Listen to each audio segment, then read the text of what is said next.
Well, the holidays have come and gone once again, but if you've forgotten to get that special someone in your life a gift, well, Mint Mobile is extending their holiday offer of half off unlimited wireless. So here's the idea. You get it now, you call it an early present for next year. What do you have to lose? Give it a try at mintmobile.com/switch. Limited time 50% off regular price for new customers. Upfront payment required. $45 for 3 months, $90 for 6 months, or $180 for 12-month plan. Taxes and fees extra. Speeds may slow after 50 gigabytes per month when network is busy. See terms. This is your fix. I am your host, Stassi Schroeder. Welcome to Tell Me Lies, the official podcast. What's the most unhinged thing of season 3? Steven, because he's so evil. I do think he is misunderstood. You see everyone face consequences. It's intoxicating. The writers just know how to trick you. There's always a twist in this show. Tell Me Lies, the official podcast, January 6th, and stream the new season of Tell Me Lies, January 13th on Hulu and Hulu on Disney+.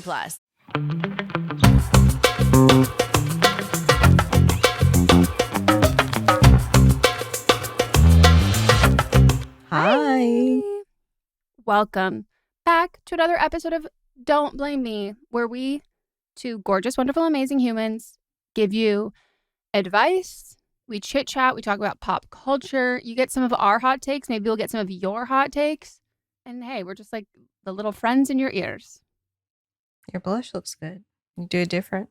I just added more because I'm on camera and I'm like, I think for a while I forgot that when you're on camera, like you need more makeup because like you can't see it. And I had noticed that when I did my makeup last time, I was like, my makeup looks so good. And then I remember I closed out of this when we finished recording and I was like, oh, my makeup's a little heavy. And I was like, oh, I think I need a little more makeup just for it to look great on camera. So I'm also rocking my wavy hair because it's supposed to rain and I don't want to deal with my hair blown out with the rain. Yeah, it was supposed to start heavy on Tuesday night and it was just a little sprinkle. Oh, we got like 3 inches on Tuesday. I got just a little sprinkle and then now everything's pushed to Monday. Yeah, and I'm waiting because they do keep predicting like a torrential downpour and I'm a wee bit nervous, but it does seem like it keeps pushing it off, but I'm like, well, I don't want the universe to think that like my nerves mean that like I don't want the rain. Like I do want the rain and I want it to be cold because if we don't have rain and it doesn't get cold, then summer has already started and I don't want that. But there's usually like a couple like hot weekends in February and then it gets cold again. Yeah. So every year though, I'm always like, what is this weather? As if it doesn't almost do the same thing every year. But yeah, how was your weekend?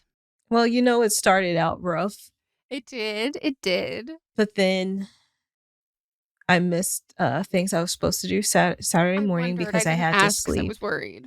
Yeah, I had to go to sleep. Then the evening, though, my sorority was having Pink Goes Red, which is for Heart Health Awareness Month in February. Instead of wearing pink, we all wear red. And then you're supposed to do like some type of cardiovascular movement or something. And so a bunch of the chapters here in Southern California got together and went to one of the colleges and had rented out the whole gym and did like line dancing. And so we had some instructors come and teach, and there was hundreds holy shit of people there. It was really cool. And I hung out with my cousin. Yeah, hung out with her, hung out with Ashley, new friend Ashley that you haven't met Ashley. yet. Ashley parentheses new. Yes. And we have fun. And then we went out to eat. And as I was sitting there at the table, a man. Why would a man be there? Comes up behind me and shoves his meaty paw in my hand after I've washed my hands. So, big nightmare. I'm about to eat. Big nightmare. Oh, my God. And then he continues to grip my hand. And it's like this whole table, because it was like 6 of us, this whole table is full of beautiful women. But there's just something special about you. And he goes, where are you from? And I said, I've lived all around. And I kept trying to pull my hand away from his, and he would not let go. And he was like, well, I grew up in the military, but I'm from whatever he said. And I said, I stole a line from LaRoche. And I said, we're from the same place, the world. He didn't get it, did he? He didn't. Of course he No, didn't of get course it. not. And then he like kept breathing heavily in my face and asking me questions and would not let go. And he was like, what do you do? And I said, I work in entertainment. And then he goes, have you seen Black Panther? Yes, I've seen Black Was Panther. this man cryogenically frozen and just unfroze? And then he goes, my cousin, he was Black Panther. Wait, his cousin was what? Black Panther. My cousin was Black Panther. Mm-hmm. So unfortunately, now I actually do have time. Did we have a family tree for proof? They have the same last name. He had told me his last name before, and last names do match Bozeman. For sure, but that's not like... It's not an uncommon last name, but... Was there family resemblance? He was too close to my face for me to even make out his features. Yeah, it's a paint by number situation. You can't see the whole image yet. Right. He's too close. And I'm like, that's your pickup line? Okay. I'm not surprised. So annoying. And he was like, yeah, I used to manage him before he took off big. Okay. So if you are a cousin, you're not a close cousin anymore. Mm-hmm. Like, it hasn't been, because I would assume you'd keep managing. Mm-hmm. You'd also, keep managing. Telling me that the bartender was one of his former students. Oh, okay. So he just knows everybody. Mm-hmm. His brother was also at the bar on a date, but he didn't know his brother was going to be there. Mind you, I'm sitting at a table. Leave me alone. With other people. Yes. And so then he finally lets go after I give him a fake phone number. And he then asked the table, do y'all know Melissa? Obviously, they know me. And Ashley goes, we don't know you. And then that's when he starts naming all the people in the bar that allegedly know him. But none of those people are at that table. Right. Irrelevant. Then he leaves. Thank God. Hour later, comes back. Again, jump scare. He has now put his phone number on a piece of paper and put it down in front of me on the table. And he said, you need to put that somewhere safe. And I said, it's fine where it is. And for some reason, that set him off. And he snatched it and stormed outside. Wow, if he only knew it was that easy. Right. There's no logic behind that. That's what upset him? Yes. I will say the only believable thing about him actually being Chadwick Boseman's cousin is cousins of famous people are the most name-dropping people you'll like quite literally ever meet. Like I had a friend who went to college with Taylor Lautner's cousin. Taylor Lautner's cousin was the college bike. Like the way that man used that and like got with absolutely everybody. And I remember being like, so did Taylor come to like family day? Like, are we sure this person is not just like completely lying to everybody? And I was like, no, he was his cousin. But like the way that he used it was in a way that made you doubt if he was a cousin, because it was like, I feel like someone who's actually in the family wouldn't use it. Siblings, not so much. Cousins are using it. And the thing is, him saying, have you seen Black Panther? That makes me, like, in the way that he said it, makes me believe that he is Chadwick's cousin. Yeah, because he's like still being kind of an asshole cousin who's like downplaying the movie that was fucking massive. Have you seen it? Of course I've seen it. Everyone has seen it. Right. Yeah, it has cousin. That's cousin energy. Yes. Ashley kept saying, the deceased? Like, what does that have to do with the here and now? I love new Ashley. That's funny. Yeah. So. Is this put you off this restaurant? Yes, even though I like the restaurant. That sucks. I hate because that. now I don't know if he's going to pop up. But the thing is, it's not really close to me. So it's not someplace I would have frequented. Yeah, you're not losing a regular. No. Damn. Men don't know how to act in public. No. That needs to be like a privilege that's like earned at this point. Like that is just, or if like, you know, that many people at this restaurant, they should know they can't let you talk to people. Because it's flattering at first, but then. It wasn't, though. It wasn't even flattering. Well, because he jump scared. he he came up to me from behind when he could have come from the side and said like, excuse me or something. He forced his hand inside of mine. We're at a restaurant. Like, you don't touch people's hands in a restaurant. And also, like, you're saying that you grew up military. You would also know. Why are you approaching someone from the back? Right. Fucking sketchy. How old do you think he was? Late 40s. Because, like, if he was the bartender's teacher, then the bartender is at least 21. He would be at least mid 40s, but he looked like late 40s from the amount that I saw him. Well, he's too close. Yeah. Yuck. Well, that's an eventful weekend. Mm-hmm. Was the line dancing fun? Yeah, it was a lot of fun. Well, I'm glad you got that. I guess like a group of like, they call them like soul line dancers. They like get together and like, this is what they do. Like, so that's who was teaching us, and they were really cool. Oh, that's fun. I finally learned how to do boots on the ground. Then there was like, they also created some. And so there's one of them in particular that I really like that I will be teaching to more people. Teach me. I love a line dance. I will. It's like an elevated, more modern, the one that I really like, electric slide. Line dancing is just like so fucking fun. Like, we went to like a bar in college that would like do it, and I remember everybody was like, "Oh my god, this is like so silly," and I'd be like, "I'm hopping right in. Like, I'm gonna get in the back and I'm gonna learn." And it's just so, I don't know. Like, I love. To me, that's like the acceptable form of like a group of like a flash dance.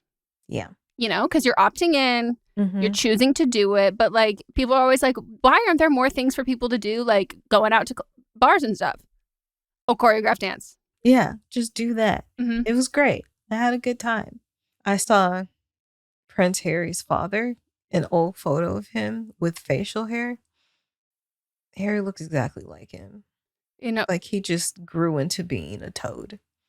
Oh, so he used to not be toady. Yeah. Wow, that's actually remarkable because like he's like so far evolution to like the ribbit. Like I didn't know that he could go. Yeah. I didn't know the journey was that long. I assumed we were only taking a couple steps to Toadville, but no, he was fully not there. Yep. That's really sad. Yeah. That to me is like a generational curse. Like, it is. I do think that, like, when you see those things and I go, it might even be you, but more likely than not, your ancestors, like, they did something and you are repaying, which his did. Yeah. And he is. I'll send it to you and we'll put it up here. I'm going to be shocked. I didn't even know it was an option for him to be handsome. Oh, my God, that's Harry. Right. So when men go bald, does everything go bald? Because, like, this is the thickest beard I've ever seen. A lot of times they still have facial hair. There's a lot of bald men that still have facial hair. But for him, he gives naked mole rat currently. Yeah. Like, he gives, like, I've actually never had hair on any part of my body ever. Wow. That is news to me. Not for me, but I could see it for others. Like, he looks like Harry. Yes, totally. I love that. Did you watch the Super Bowl? I mean, I didn't go to party like I was planning on because I had to take care of some things, but I watched the halftime show. I wanted to give a shout out to Mia Taylor 2.0 for typing a very poetic tweet. Ooh. And she said, "No guillotine in existence could take away the head I would give to that man." I already loved that man, but like that was such a fantastic, like it's only like I just feel like every year it's just like getting there's like the Jay-Z era, which is just like a different era of it is. Super Bowl shows. It is. It's really taking on what's happening in the current world and making it patriotic. Yeah, well, and it's theatrical, which I think is like so fun because in general, everyone who goes to the Super Bowl talks about how regardless if they're on a stage or not, like the show is for TV. And I think like a lot of the time when it's like just a stage and a microphone and like flares and stuff, they're like, well, we're performing for the people there and we're performing for TV. You're performing for TV. The people Only there for TV. like cannot, the acoustics are not good. The audio is not great. And like they really can't see you. They're like watching. The only way they're seeing you is on a screen, which is the same feed that we are seeing on TV. And so I think like stepping away from like the stage, like traditional performance and like doing something that's like more immersive and like that is better for camera is so like such a smart choice. I wrote down that it felt fully immersive. So yeah. I just like I loved it. And every adult was like completely enamored with it where I was. And the kids were being very loud to the point where, not me, because I'm not a parent, but one of the parents snapped at the kids and was like, if you guys do not quiet, you're going to get in trouble. Like, it was just very much like, you need to be quiet. And they were like running around and one of them was dragging this like wagon style thing behind him. Drag a wagon, you know what I mean? Yeah, exactly. He's in diapers. And it was just like so fucking loud. And like then finally the kid who's 3, he was friends of my niece and nephew. And he finally goes, I can do this instead. And he just picks it up and is like walking, like carrying the wagon. Okay. And his parents were like, sure, okay. And so it wasn't dragging anyway. That's what I said. I was like, hey, good problem solving, dude. But I had to explain to the kids that the word bad is slang for good in my era. So when they were like, I don't know if we should be watching a bad bunny if he's like an evil bunny. And I go, he's not. Do you know slang, which I've taught my nephew about slang. And I'm like, it's like a slang, like bad. It's like, it actually means good. And it's like, or cool. So it's like, oh, it's really cool. Like he's bad. And they were like, oh, he's a good bunny. He's a cool bunny. And I was like, exactly. So hopefully they will get into it more later. But my nephew likes what he likes. He goes, it's not Beyonce. And I said, it's not Beyonce. I was like, it's not. But he's still great. And he went, okay. But I did point out, and I go, who's that on TV? And he goes, that's Blue Ivy. Who's she with? And I go, that's her dad. And he goes, who? And I was like, she has a dad. That's Jay-Z. And he was like, okay, where's Beyonce? Not there. Blue Ivy's looking more and more like her every day, though.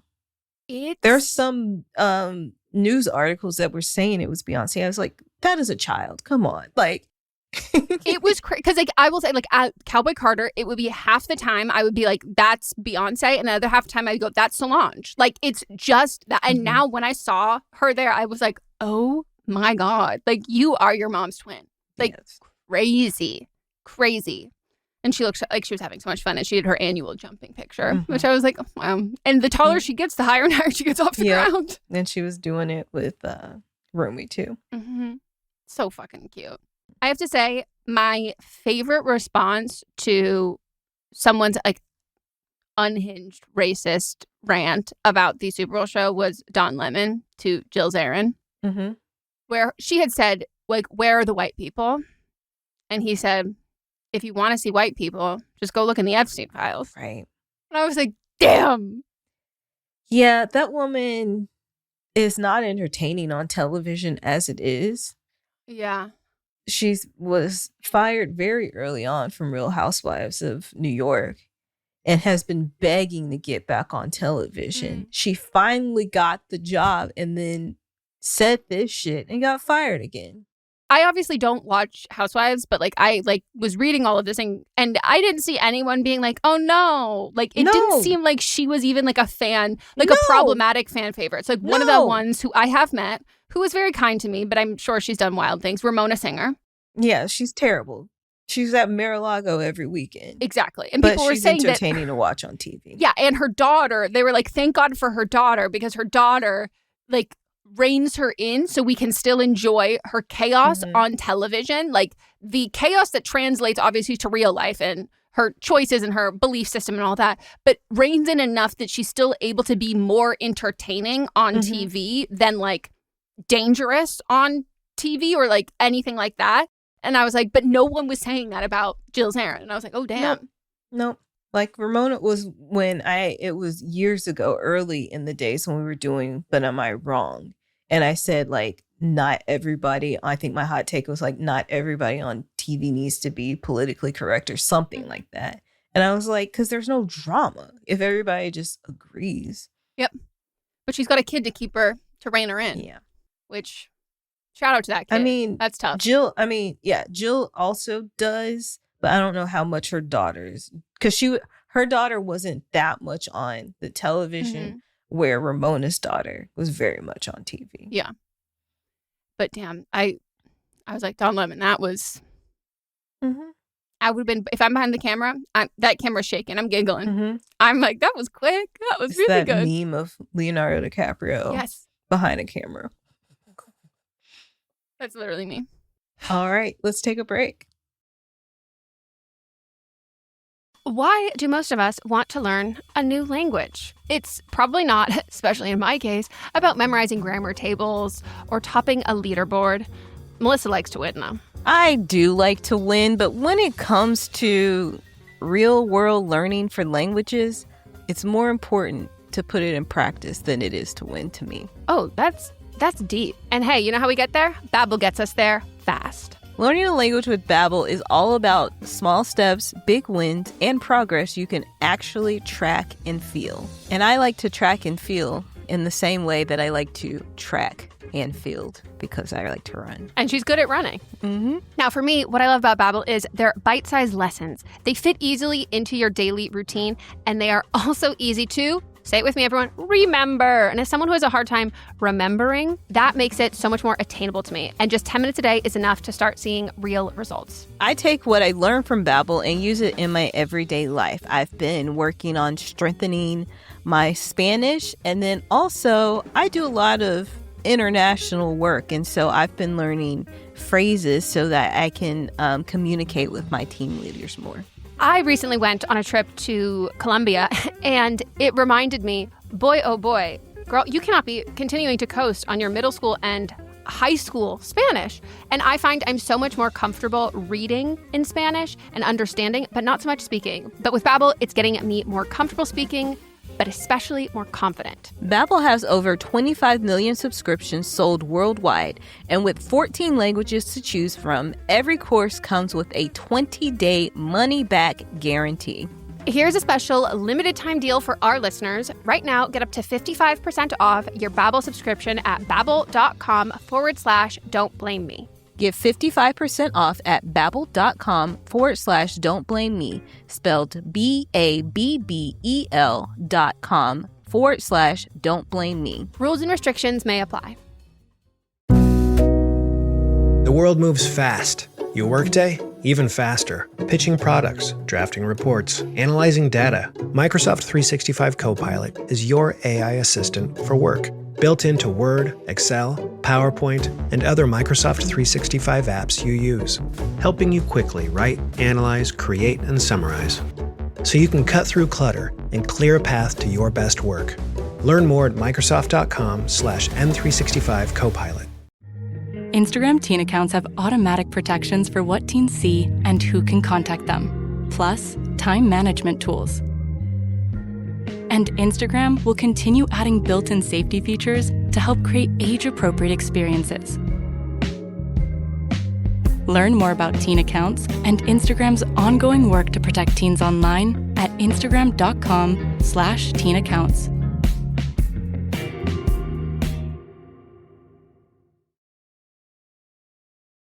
And we're back. Shall we give some advice? Let's do it. And if you want to know how, there are many ways that you can submit your question. It could also be a hot take that you just want us to dive into.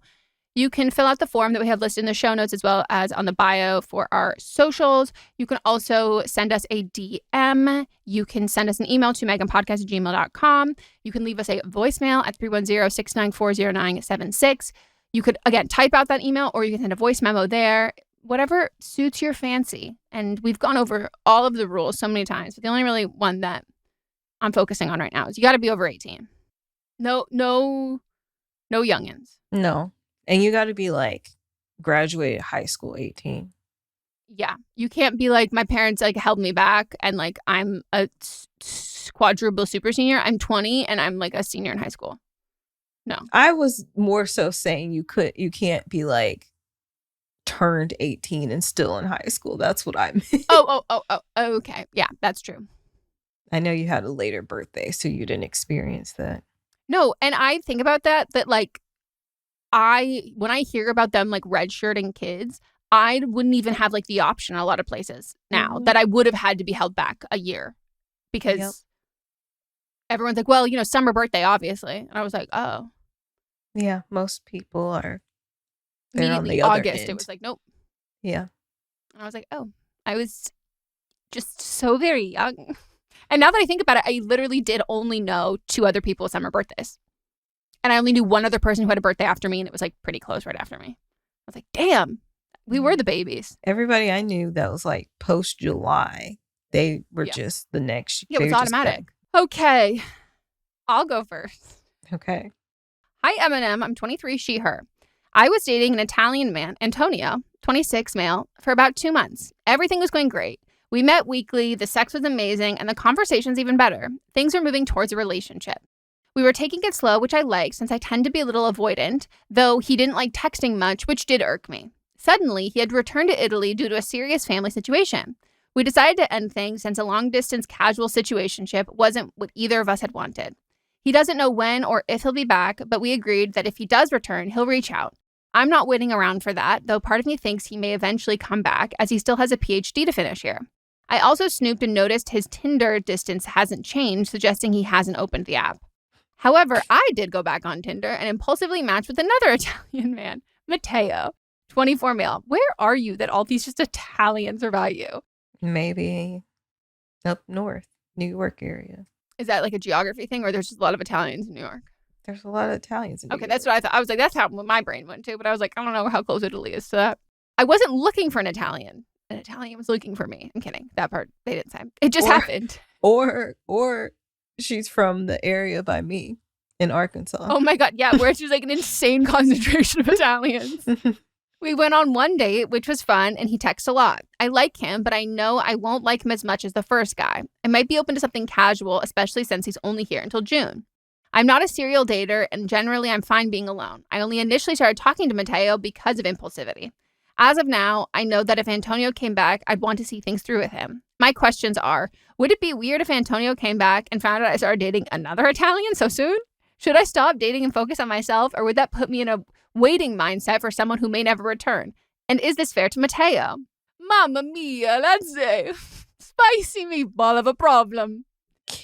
But before we really jump into this, can we also consider maybe the first guy didn't actually leave since his Tinder hasn't updated? Oh, does it give you the last time? It doesn't say the last time, but it does give location.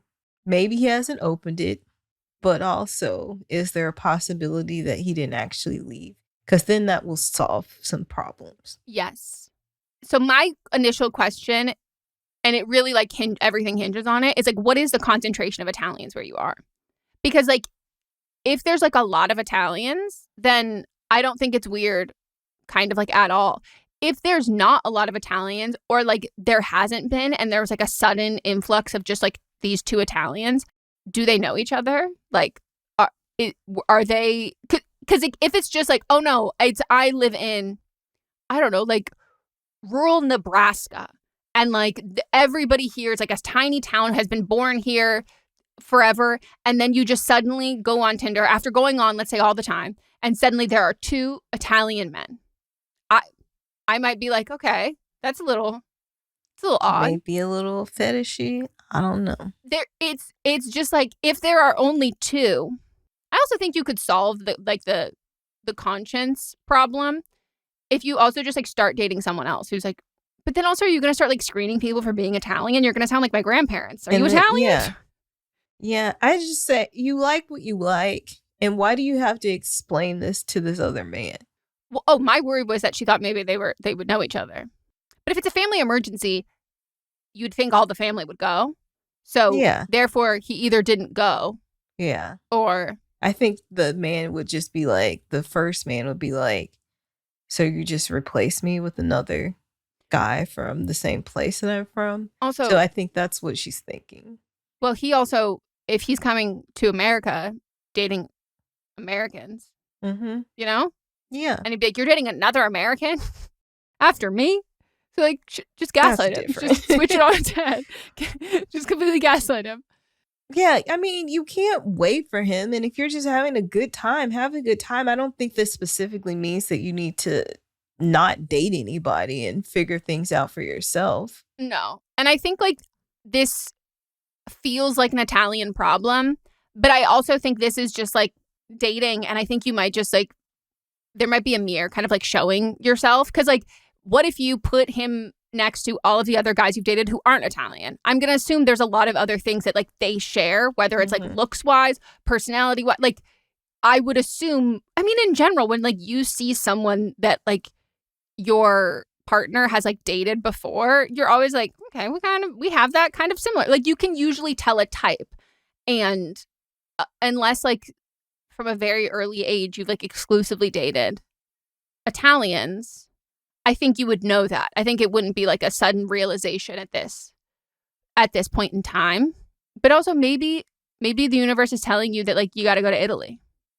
Not to find him, but like maybe you're like ready to be an Italian point in your life. Mm-hmm. Also, it just seems like the second dude is just a backup plan anyway. He's very much a fling. He's only there until June.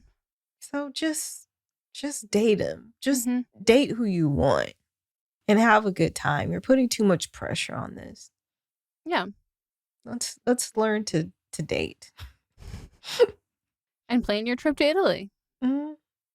Going to Italy might be too much. Oh, because it might be like, where is he? No, it might be overwhelming because there's so many Oh my Italians. God, you're right. And be like, and she's like, ooh. Holy cannoli. Right.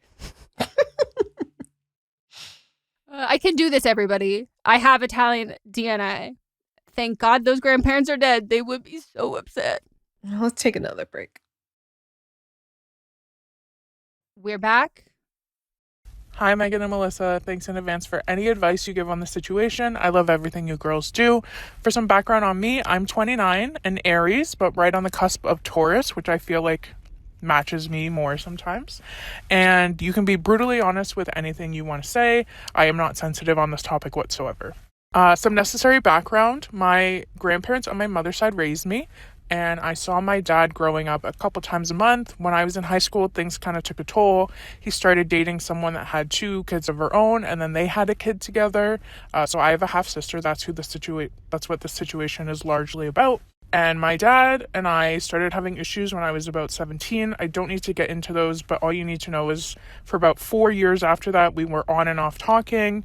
I kept getting, bigger problems with him. I kept getting let down by him, false promises, etc., etc. When I was about 21, I decided just to cut him out of my life completely and haven't talked to him since. He messages me on like my birthday and Christmas every now and then, but I don't ever respond. I don't talk to anyone on that side of the family anymore as a result of what's happened with him as well. A couple weeks ago, it was about midnight, it was late, I got a friend request on Facebook and a message from my half-sister who I only ever saw as a baby. I have not ever talked to her. She lives now with her mother and other siblings. Her mom and my dad are no longer together. They live quite far away, but she messaged me asking if we could get to know each other and meet up the next time she's in the area that I live in. I don't know what to do. I personally think she's too young. I did kind of anticipate this day coming at some point, like if she ever found out about me, maybe she would reach out. I would probably do that if I was in her situation. But again, she's only 11, and I feel like she's too young for me to really get into any of the reasons as to, why I don't talk to her or why I don't talk to my dad. Like, I just don't think she needs any of that drama. But I also don't want to completely shut her down because I don't know. I'm a pretty empathetic person. Like, I feel kind of bad about it. But I know since she's so young, like, if we were to meet up, then I would have to see someone else from my dad's side of the family, potentially him, which I really don't want because I don't want him to have an opportunity to get back into my life. And then, there's also a voice in the back of my head going, she is super young. Like, obviously kids have Facebook, but there is a chance that this message didn't even come from her and it came from my dad, or my dad motivated her to send this message. So I'm basically just looking for some advice on what I should do in this situation. Hopefully I give enough context, and thanks again. And then the caller also sent us a note that said, Just wanted to add a correction to my voice note as it may change the advice. I say my half sister is 11, but she's actually 13. And that actually does change for me. Mm-hmm. Yeah, so I understand where you're coming from. I haven't been in this situation, but I get what you're saying. Like, you don't want this to open up a whole can of worms, because what if it's not her, or what if he's urged her to reach out to you? But then on the other hand, like, what if it is her?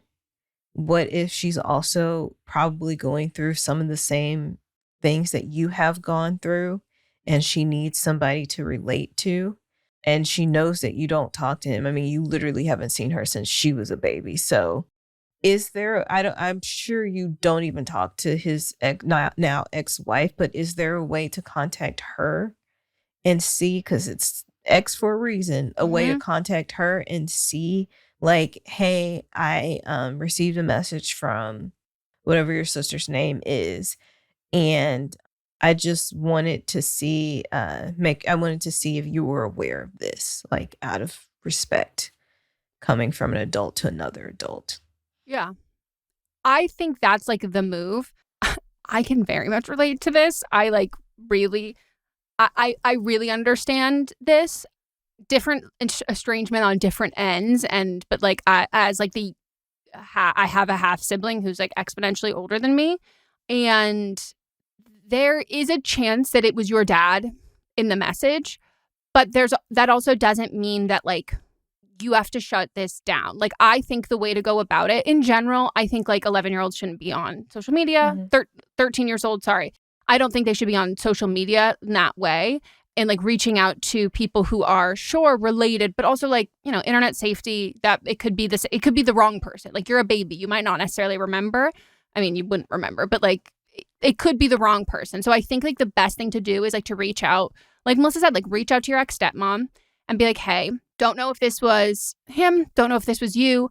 If this did come through him, I'm, for my own self, like, you know, that we are no longer in contact. I really don't want her to be a unintended, to face like unintended effects by that. Like, and I don't want that to come across any sort of way for her. So I don't want to shut down that relationship whatsoever, but I would prefer if that could be facilitated like through you. And like, I don't want to talk to her about anything that's not like age appropriate for these things, but you know, we share a dad, and like, I have a very complicated relationship with that dad, and we don't have a relationship right now. If she gets to that point in life, I don't want her to think that she doesn't have me either. Like, I think that's a good thing to do.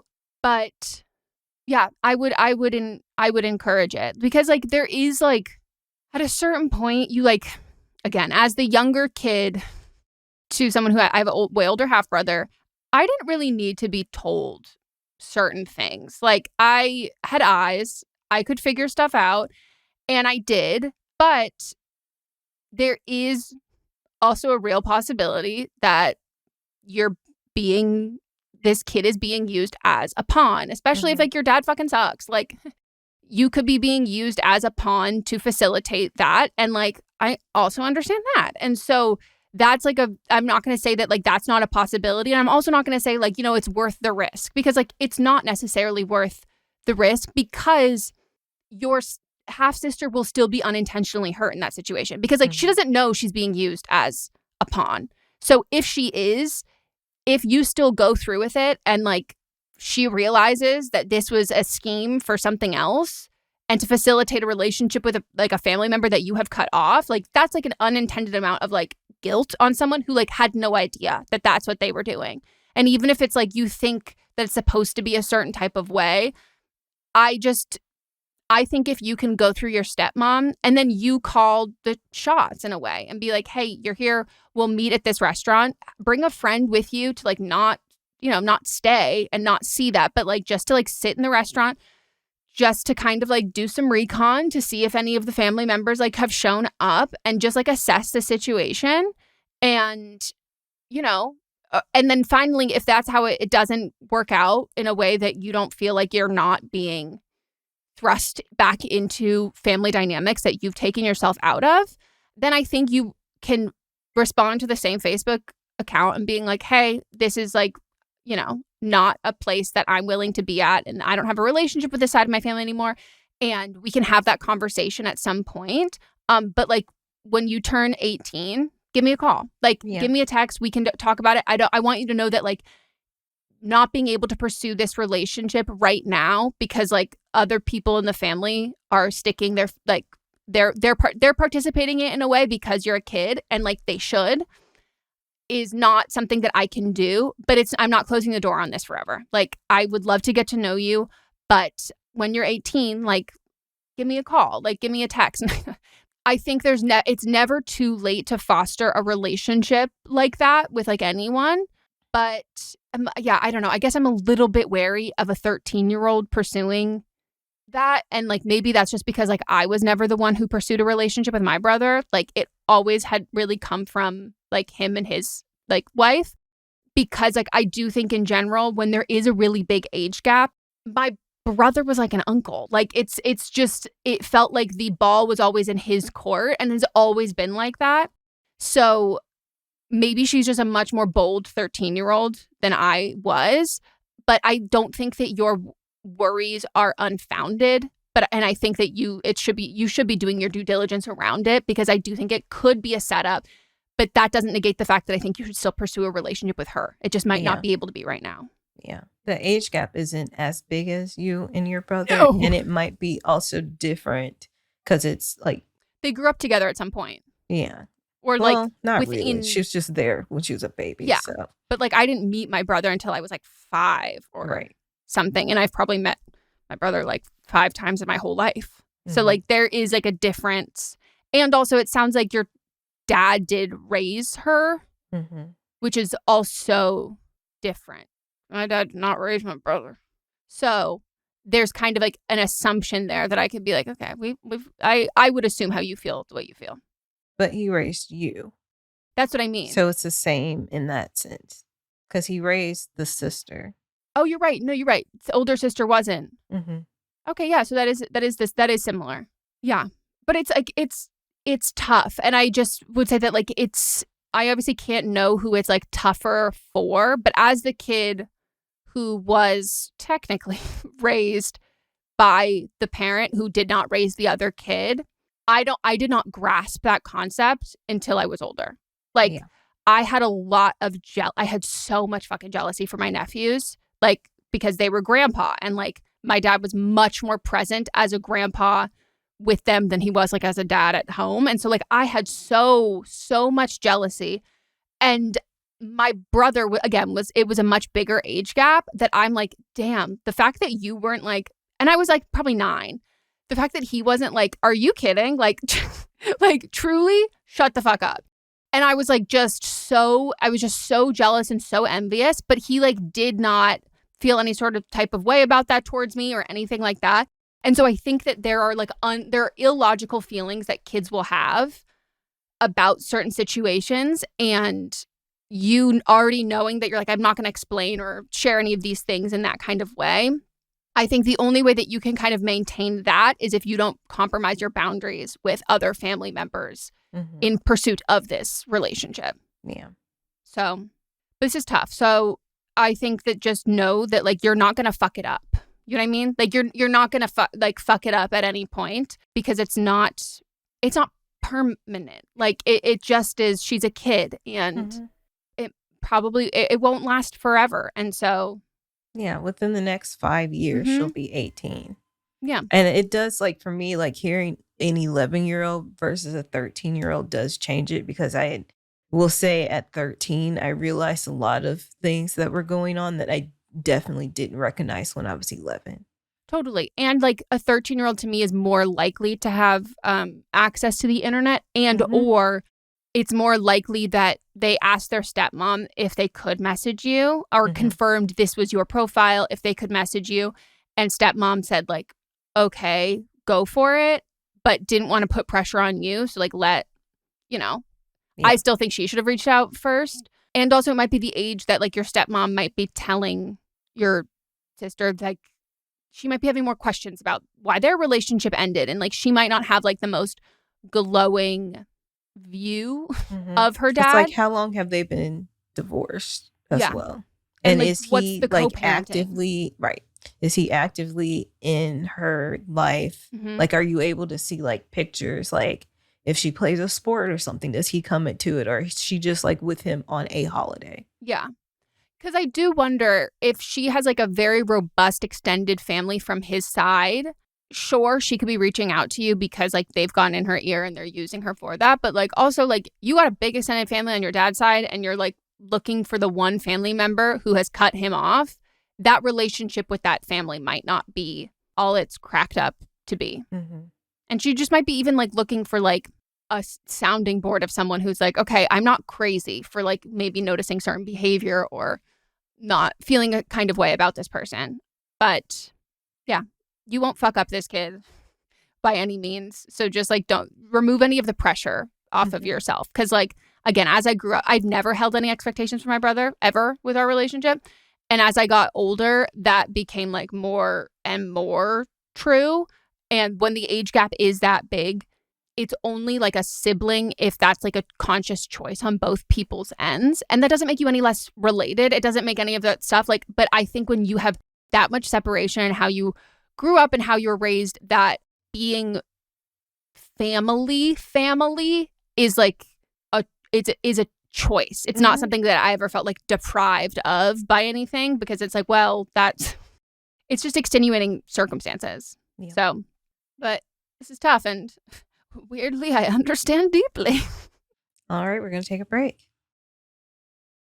How old were you when you realized you were the son of a president? I don't think anyone's ever asked me that before. FX's Love Story. John F. Kennedy Jr. and Carolyn Bessette. I didn't think I could love someone like this until you.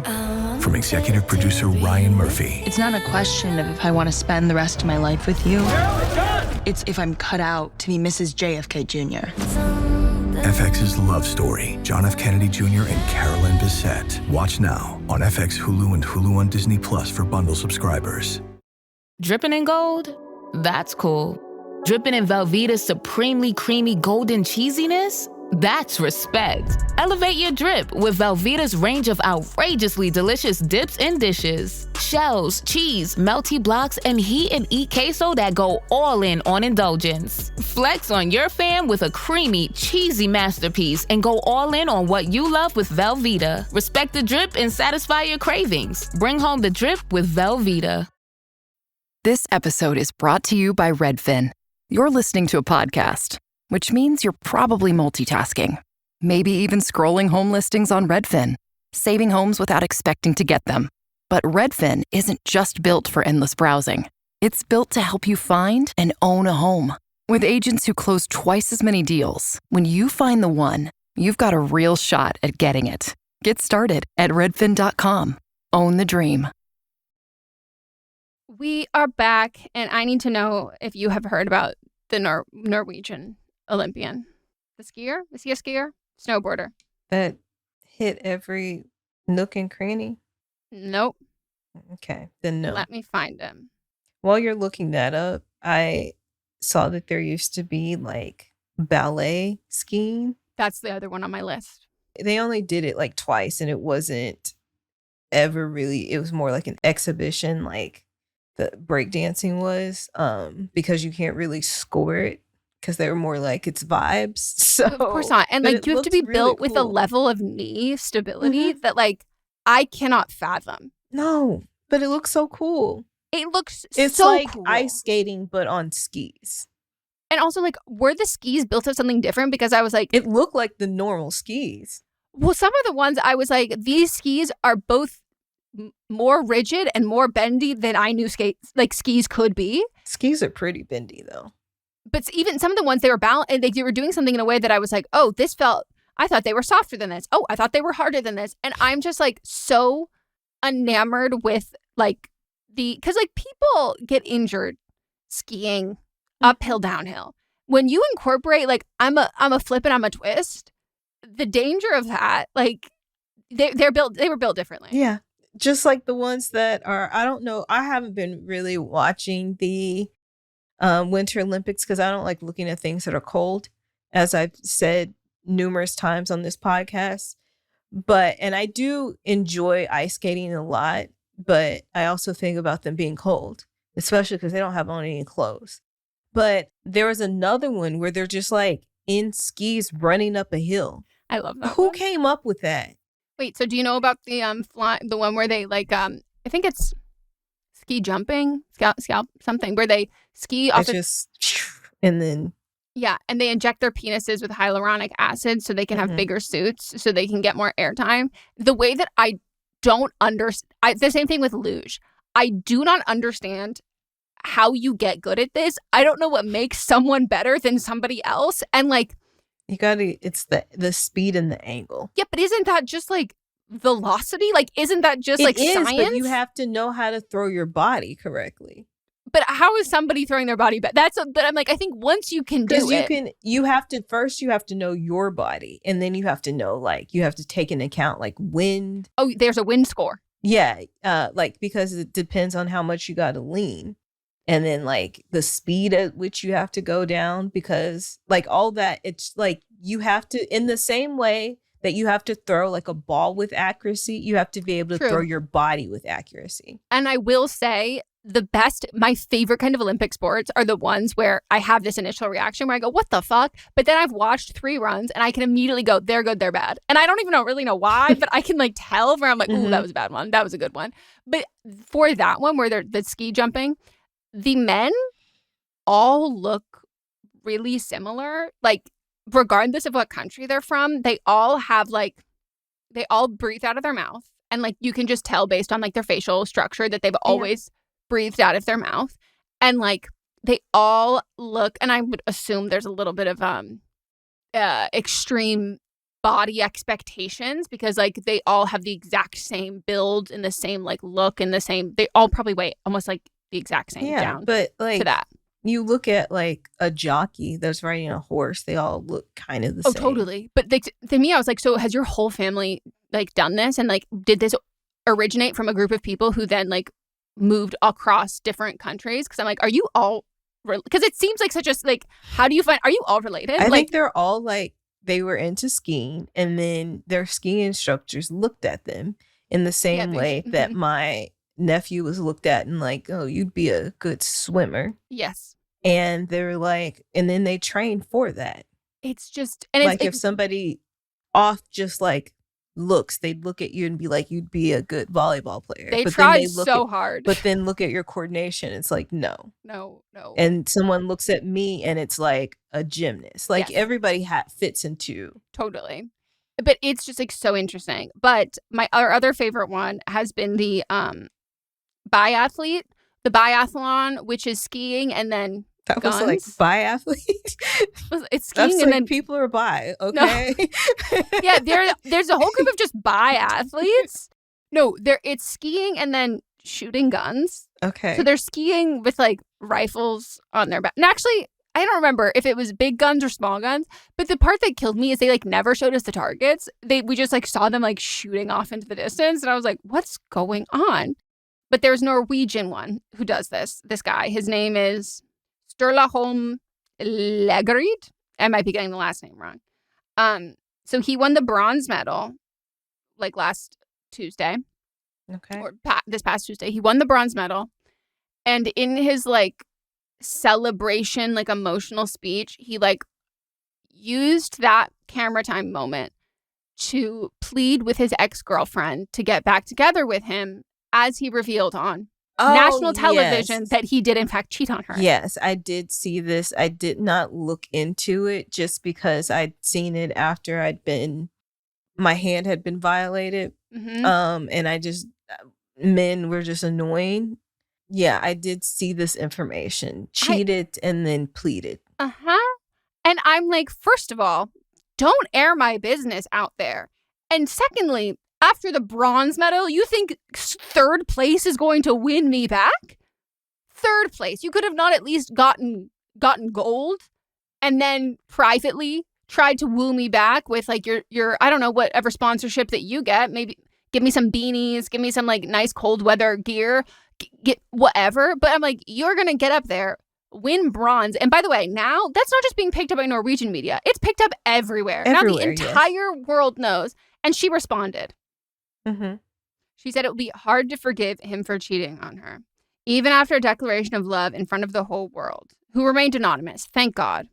But yeah, he said, 6 months ago, I met the love of my life. I'm sorry, I didn't even realize that part. That's even crazier. Mm-hmm. This man is a love bomber without a doubt. 6 months ago, I met the love of my life, the world's most beautiful, sweetest person. And 3 months ago, I made the biggest mistake of my life and cheated on her. He said, fighting back tears. Pathetic. He said he told his partner a week ago about what had happened. I'm so sorry.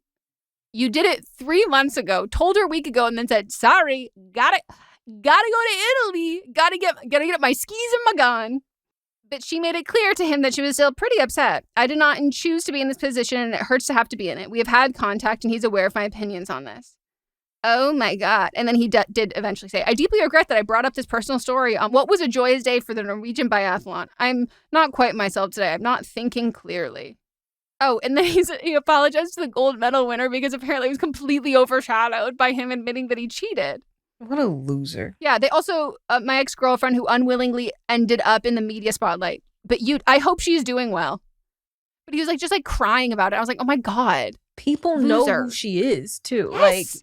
Just because she stays anonymous, people know her. And the people that she would want to know about this the least, the people she cares about are the ones who's going to be like, hey, that's all these other people who don't know you, will never come across you, completely no one's going to remember you. Yeah, they won't know her. But the people in her life and in her orbit and people who care deeply or within satellite orbit of her, they're going to know or they're going to find out. And that's going to be the one that fucking sucks.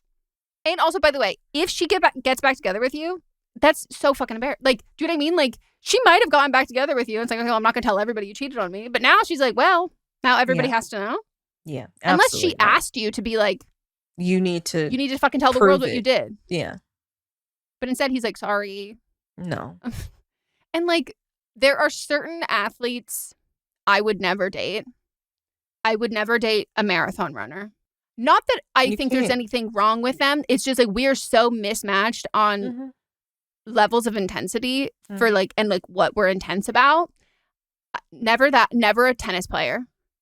I could date a tennis player. Oh, I'm too silly goofy. I just know that I would hurt their feelings. And then I could never date a skier. Mostly because I hate skiing, but also there's just a level of zoned in serious dedication that I'm not saying swimmers don't have that, but swimmers also know how to have fun. You know? Yeah. They swim in the pool, they get out, they smoke a little weed. There's just you'll notice a lot of the major quote unquote doping scandals of swimmers is they got really high and smoked a joint. And I'm okay, that's different than I'm injecting my penis with hyaluronic acid so I can achieve a fraction more air. Mm-hmm. It's just different. And it's not my cup of tea, personally. But my God. Yeah, I heard about that. And I wished I hadn't heard about it. Oh, and he still is maybe now she'll get back together with me. And he's no. Maybe there's a chance she will see what she really means to me. You're embarrassing. After 6 months? Please stop. And also, you cheated 3 months into the relationship. If you had kept this, totally offline, there's a chance you would have been yeah, that sucked, but we can move past this. You told her, and then you hopped on a motherfucking plane with your skis and your gun. Freak. Absolute freak. What else you got? I think I covered everything on my list. Yeah. Darius Rutger. Haven't thought about that man in years. So me neither. Until a video of him singing stumbled upon my For You page. Melissa, I didn't even know it was him. Turns out, I guess every 5 to 10 years, he does a complete pivot rebrand. And I didn't know that because I think I have been stuck about 10 years ago for whatever current rebrand was where I discovered him. And that's kind of where I stayed. He is singing he is in a jazz bar in the. Okay. It is. We're not there. I almost said the 20s because I don't know the decades, so I didn't want to misspeak. But let me find this for you.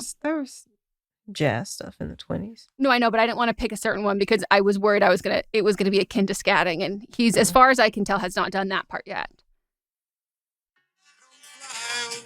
We'll fly away. If you Okay. Oh my Sounds god. the same. Christmas, He's just singing Fly Me totally to the different Moon. genre. Okay, he's singing Fly Me to the Moon, but he still sounds the way that he sounds. I want a Christmas album. You know, Does he anytime I not hear have one? anyone sing a song. He was up for a Grammy a few years ago. Oh, so you think for like a different category? I think it was still in country, but not in, like, before he was like pop country and then he went like country. Mm-hmm. I was like, wow, beautiful. Also, like, you could be in a musical. That was just, when I found out that he was in Hootie and the Blowfish, that completely blew my mind. I mean, that's who, maybe you just missed it by a few years, but like people would call him Hootie and he'd be like, that's not my name. Like, he was Hootie and the Blowfish. It was like he was Hootie and everybody else was the Blowfish. Me, if I'm in a band, he to me is Wagon Wheel. Like, that is Darius Rucker, is Wagon Wheel. Oh my god, he golfs. He was in Shallow Hal. Oh my god, What God Wants for Christmas. Yeah. I'm fucking there. Just gorgeous. Loved it, loved it, loved it. He got a humanitarian award from the CMAs. Oh. 3 years ago. And also the Gary Haber Lifting Lives Award. Double win. Hell yeah, congratulations. Now I want to call him Hootie. That's a good nickname. He hates it. It's like, my Well, name's Darius. sorry, And I think Gary. that's why he left the Blowfish, because... Oh, he left the Blowfish behind. Yeah. Do they find a new Hootie? Or I don't think so. they I think benched they the whole just thing? disbanded. Well, because, I mean, if they were just a Blowfish, what are they without him? No, it was his voice. Nobody else was singing. I mean, they could have been in the background, but he was the singer. All I wanna be with you. I couldn't name a single song. That song was huge. All I know is Hootie and the Blowfish as like a name. It's like the same thing I know it like Creed or Guns N' Roses. Do Guns N' Roses sing Every Rose? No, that's Bret Michaels. Because that's why he gave Roses with Thorns on Rock of Love. Really, that era, if they didn't have a dating show on VH1, I'm unsure of who they are. I'm unclear. But the other thing, so I found out from this TikTok of this, the username is Daniel Rabinowitz, and they made a TikTok basically responding to someone who had asked on TikTok, being like, hey, people who work at restaurants, let me know. Like, can the restaurant know if I am frequently ordering via DoorDash? And Danielle was like, not only that, but like we get a notification of being like, Susan, gold star, like frequent orderer. And it's like, no, you become like famous within the restaurant. Did we not talk about how the one restaurant, like if I don't order what I usually order, they'll just put it in my bag. So all the comments are saying things like that. And they'll be like, I think your husband messed it up. That. No, which place? It's one of the it's like this, what's it called? I don't even, the thing is, I don't know the name of the actual restaurant because I just like go on DoorDash, but I know where it is. I've never been inside of it, but I like passed by it. What is the name of that restaurant? Well, now you have to go inside because now all I'm seeing from this is everyone going, please, everyone, if you're one of these customers, come inside. We want to meet you so bad. I don't want to break the facade. You know, there's like, a mystique. Terrified. And then when I moved, there was another person that is like a frequent DoorDasher that like drops stuff off. Oh, yes. Me. And when I moved, he was confused. He was like, what are you doing here? Wait, I'm like loving this. I will say the only place I've had this kind of relationship with, besides like places we go to now, was, and I tell everybody if they're on the West Side or, you know, mid-city-ish to go if they're visiting, Gloria's in Culver City. Fantastic. So good.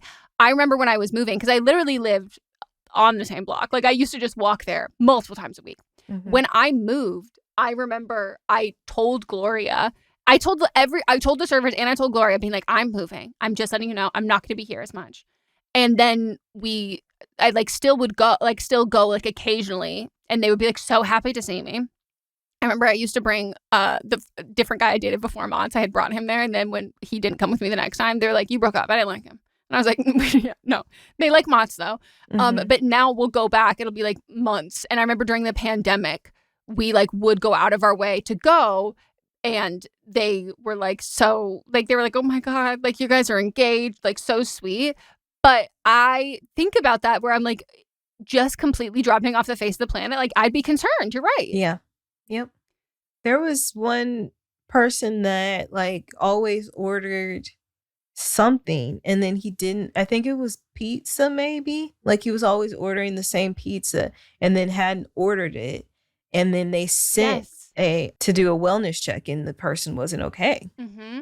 And they now like, I'm pretty sure that they're like all the workers at that restaurant like visited when they were in the hospital and like they still now every week or whatever the timeline is of that still have that same appointment that goes to eat there.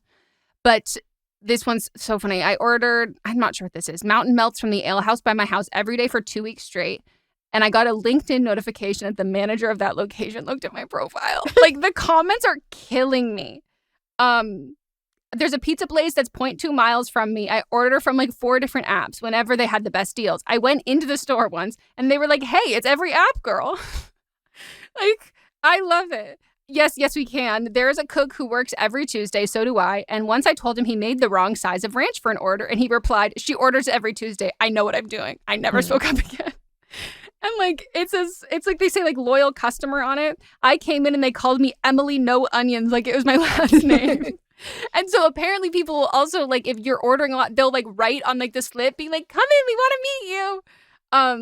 And it's just they usually put like thank you M and then because I don't put my full name on there, but I put a smiley face and then like they'll give me, even if I don't order my drink that time, they'll give me the drink, or if I don't order the fries, they'll still give it to me. I love it. This is devastating news, but also explains why Burger King started sending me a crown with each one of my orders.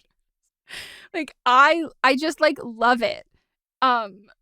I walked into Wingstop with my now husband when we first started dating, and the cashier and the line cook greeted me by name. The first thing he says is, first name basis at Wingstop is wild. Like, I love it. Like, it's just so fun. Like, it's just so sweet. And there's like, the worst thing about this is when you have a regular and then one day they just stop ordering. And you have to be like, what the fuck happened to Janet? And you never get to know. Yeah. I love it. It's just so, this sounds like what you were saying. During my pregnancy, I would order sweet potato tempura rolls, which sound great. With a side. Not to me. Not to you? No. It's very soft. I would need the tempura like so fucking crunchy. With a side cup of sriracha mayo pretty often. One day I forgot to order the sriracha mayo and they sent it anyway. That's when I knew I was ordering too much. No such thing. That's excellent customer service. Yeah. The day Malcolm J came in person after 2 years of daily orders, it was like we all met a celebrity. Like, I love that. And it's true. Like, everyone's saying, like, no, our regulars and people like that, like, unless, and there are some people being like, our number one regular, like, never tips. But it was like, besides that, like, you're ordering a lot and it's an easy order to remember. It's the same thing over and over and over again. They're like, yeah, we're giving you extra of everything. Like, that's like the only thing we can do.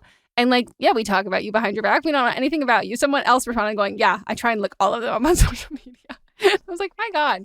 But yeah, it makes me think of like the places that I frequent. And then I feel bad for the places that I used to frequent like so much. And then I dropped off the face of the planet for them. Yeah, I've kind of just stopped ordering as much. I've been trying to cook more at home, which I haven't ordered in maybe 3 weeks now. And then plus I was gone for a long time. Yeah. So like they probably do think that something happened. But see, and that's the point where I go, now I kind of hope you stalk me and you like know I'm okay. But I don't have my real name on there, so they can't find me. Wow, you're like such a huge question mark to them. They go, I wonder what happened. I bet if you walked in, it'd be like, wait, who are you? Because gotta keep it secret. I love that. I thought it was fun. And I remember we had like some regulars when I was at TCBY, and those same regulars also. Those regulars would just be regulars again. Waffle Cone Wednesday. Worst thing TCBY ever did for the people who worked at TCBY. Because you know what tip you get? You get it based off of the discount? No. It's Waffle Cone Wednesday, which is a 99-cent waffle cone. You know what the tip you get every time? Keep the change. Thank you. A penny? A penny. Every time. It's a penny. Pennies aren't even a thing anymore, so now they get nothing. All right, let's read some reviews. So last week's episode that's entitled The Week of Bad Bunny, Josie said, "It is absolutely part of the job of professors to write letters of rec. They also had to do the same dance when starting their career. My lead professor in the 200 plus person lecture ITA for has written recs for students even after only having them for a quarter. It will not be weird at all." I trust Josie's opinion on this. Me too. And then Scrambled Egg said, Oh. Addison Ray said that BLM is a cult, so I go off that for my opinions on her. Not a fan. No one here said they were a fan. Where did she say that? Sometimes I wonder, I'm like, were you asked a direct question or did you just like Jake Paul like post it on Twitter and be like, Bad Bunny's a fake American? I'm like, huh? She did apologize and said, because of my privilege, I didn't understand and wasn't educated enough on the social injustices facing the Black community. I don't know. Again, I don't know this girl, but yeah, no. I mean, I don't have any. I don't give like grace for those things, but I'm also like, I don't wish for those people to like maintain the same viewpoints. You know what I mean? Like, I'm not going to chastise someone for admitting that they were raised in a certain way that shaped their opinions, because like I think if I as a fellow white person do that, like it becomes like purity perfection politics that like is not productive. Yeah, and that happened when she was 19. There's a lot of growing up to be done. I'm not like okaying this, but I don't know the girl. Yeah. And then Atlas_Hope said, as a former Russian Orthodox Christian person, I don't think heated rivalry romanticized Russia at all. I think it well depicted the pressures of Russian parents paired with the pressures of religion to hide your gay feelings, and in turn making it near impossible to consider coming out until your parents have passed. I honestly think it made Russia look quite sad in a realistic way. I didn't know there was any religious aspects to the show. Me either. I'm being worn down. I'm going to watch it at some point. I'm going to watch it at some point. Not now, because I got to watch, what's the show I got to watch? Paradise? Yep, I got to watch Paradise. Thank God. That means a new season's coming out soon. Yeah, it comes out in the month. Oh, best thing I've ever heard. All right, then Moises said, agree with Melissa how Cat's Eye needs to work with good writers or even write their own songs. I just know it's hard, especially when girl groups like Lil Mix and Blackpink were slept on, who also worked with writers and wrote their own stuff. Was Blackpink slept on? I don't think so. I thought they were huge. Yeah. And then Anna McKenzie said, OMG, the discourse around heated rivalry is insane. Let me confidently say that they do not romanticize Russia in the show. And if fans are doing that, they lack media literacy. Also, the way this show has been billed as so sexual really grinds my gears. It's no more sexual than Bridgerton. It's literally two men falling in love, and sex is part of that story. Oh my God, if it's just as sexual as Bridgerton, that has deeply been oversold to me. Even people say that with Bridgerton, they're like, it is like so much sex. That's not. No, I think it's usually just like one episode of a lot of sex and then Benedict having sex throughout. Well, and it's also like, it's not, it's like a TV sex scene. Like, it's a lot of like sweeping shots of like tousled sheets and covers and like a bare ankle. Like, you're not, especially when it's like the love story. It's not like the rakes at the brothel. You're not getting like main character on top riding a dick, titties out. Mm-hmm. And that's how Bridgerton was like sold to me, that you're never going to believe how dirty this is. And I was like, because they don't shower or don't bathe. No, you never told me that. But how everyone talks about it online, the way that people talk about it online of being like, I saw someone who was like, did this whole fucking think piece on Reddit about like the reformed rake trope is like really dangerous. It's like really problematic. And like, I just like, I don't like it. And like, why don't the women get to be like that? This person was like, so this is like historical fiction being the key point. But if you want to talk about history, yeah, no, women couldn't do that. If you can't suspend the disbelief to enjoy the romance, you need to stop watching. Like, this is not going to be what you think. I keep saying, if you don't know a trope and you can't buy into the trope, this genre is not for you. No, No, and like it's also very okay to be like, someone else was like, I really can't stand cheating ones. So like I really can't, like I get so mad. And I'm like, okay, but like you don't have to watch that. Like there are certain things that I go, that's not for me. Right. There, even writing things, I write things that are within these tropes, and there's a certain genre that I told them, do not put me on. Mm-hmm. People like things that span a lot of different genres, vibes, circumstance, situation. And like, I would be shocked if everybody was into everything. Yeah. Just might not be for you. All right. Well, join us on Thursday where we'll be reviewing the Queen Latifah movie Just Right. And then we'll be back on Monday for another episode of Don't Blame Me. Woohoo! Goodbye.